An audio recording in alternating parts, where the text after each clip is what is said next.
Good win by our guys. A lot of big contributions, especially offensively from a lot of different guys. Jose was our defensive player of the game. Indiana came out hot, especially from the three-point line in the first half. And the only thing that I told our guys, because we felt we had the right guys taking the right shots for them, just on our closeouts. I thought we overran the ball a few times on our closeouts, which created better three-point opportunities for them, and then a couple of times we didn't X like we normally have, and on the backside. So once we cleaned that up, they were 11 for 18 in the first half at 61%. We talked about it at halftime, and we did a better job in the second half. They went 6 for 20 from the three-point line at 30%. They also got out in transition a little bit. We did a better job with that in the second half. But overall, for us, our transition game, our ability to crash the offensive glass, Big Cat and Mitch they were monsters on the offensive glass with 5 offensive rebounds apiece. But that area, and then 38 assists on 54 baskets.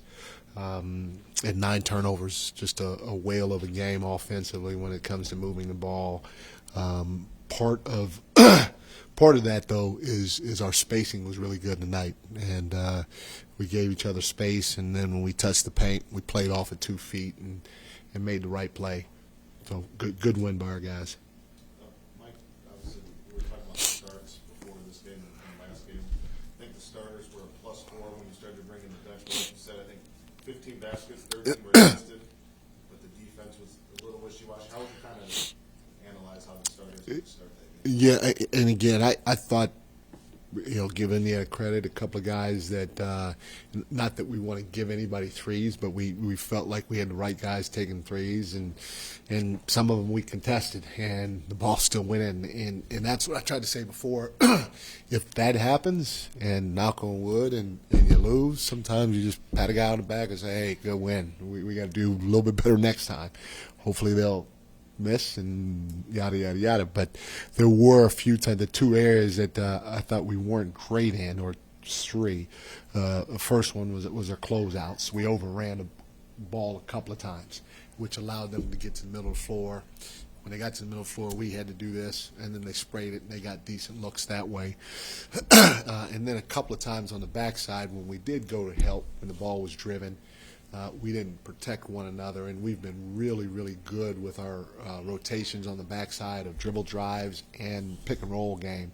We've really protected one another well on that backside, and we didn't do a good job with that neither. So those 2 things from the three-point line hurt us early, and then we weren't great in transition.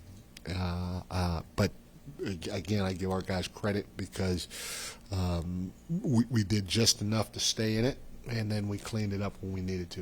Monster game from Josh. Just what did you see? When did you know that he had it going? Just one missed shot on the day. Just what did you see from him to have a role like that? Leon said that Josh is a big candy guy, and said it was Mike and Ike night. So maybe he had some Mike and Ikes before they. Is that am I saying it right? Mike and Ike. Yeah. Mike and Ike. Mike and Ike. Mike and Ikes. Yeah. He does have Mike and Ike before every game. He does. Yeah. Okay, because he carried a box in before we started our pregame. He had a box in his hand, and I was like, That's a thing. Yeah. "What's? It is a thing." Okay, well, it's probably that. Yeah. Probably that. Did it surprise you at all to have that? Yeah, I just like the fact that he took the right shots. He didn't hesitate, and I think he was 5 for 5 from the three-point line, and at least 4 of them were from the corner. I think maybe 3 of them, and he's been really, really good from the corner the whole year. And if he's open, we don't want him to hesitate. Usually, when he does hesitate, and he takes a couple dribbles towards the basket, messes up his rhythm and stuff like that. And so just he puts in the work, and so for him to let it fly like he did tonight, more than them going in, I was more excited about that than anything else. Talk about Josh working on not hesitating. That's kind of always been a thing Yeah. for him. What's your way of kind of trying to instill that in him? Just try to give him confidence. Hey, let it fly, and tell him, hey, if he does it, I'd rather him just say, hey, I'd rather you shoot it than hesitate. Let it fly, and we'll live with the results. And not just him, but all of our guys. If you're open, your feet are set, somebody sprays you the basketball, or you get a swing, man, let it fly if you're wide open. Like you let Raquel go longer than the other starters. Did you want him to get a feel, just see some balls go through? Yeah, he hit a couple shots down the stretch, and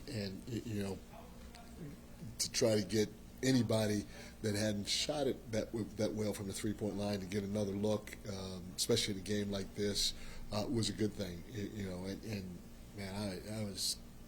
You talk about Mikhail's streak and his durability. When he turned his ankle, again, I was like, whoa. And for him to be able somehow, some way fight through that, it was good to see. And so to try to get him, an extra look or two down the stretch was something that we wanted to do. Do you anticipate Jalen getting back Friday? What's that? Do you anticipate Jalen being back Friday? I imagine so. Like I said, it wasn't anything too serious, and so with these next 3 days before our next game, it's plenty of time for him to get himself right, get his body right. With Jose, I think we knew he could shoot, we knew he could defend, but 10 assists tonight. Did you I guess think that he had that in terms of the facilitating playmaking in the starting spot like that?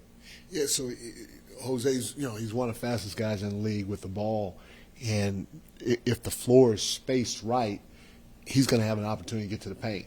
And, a good thing about it is he got down there, he finished once or twice, he got fouled once. And so you have to respect his finishes down there. But what he did really well was he played off of two. He got down there, and even if he didn't have anything, we call it nashing. We give Steve Nash a lot of love. Steve Nash, we're giving you love, man. But he kept his dribble. He nashed and he brought the ball out to the weak side, and then he found somebody. So for his ability to play off of 2 feet when he gets to the paint, because he can get to the paint almost any time he wants to, if we're spaced the right way, was a lot of fun to watch. So, again, with his speed, he can do that as often as he wants. Mo wasn't in the regular rotation tonight. Is that kind of a product of the way Jordan's been playing? You just want to give Mo a rest and have him watch from the side? Just maybe he's hit a bit of a rookie wall. I guess what was kind of the thinking there with Mo? Yeah, Jordan, again, went stretches without playing, and he's kept himself ready. And, offensively, we've been a little up and down, and he's been good for us, Jordan.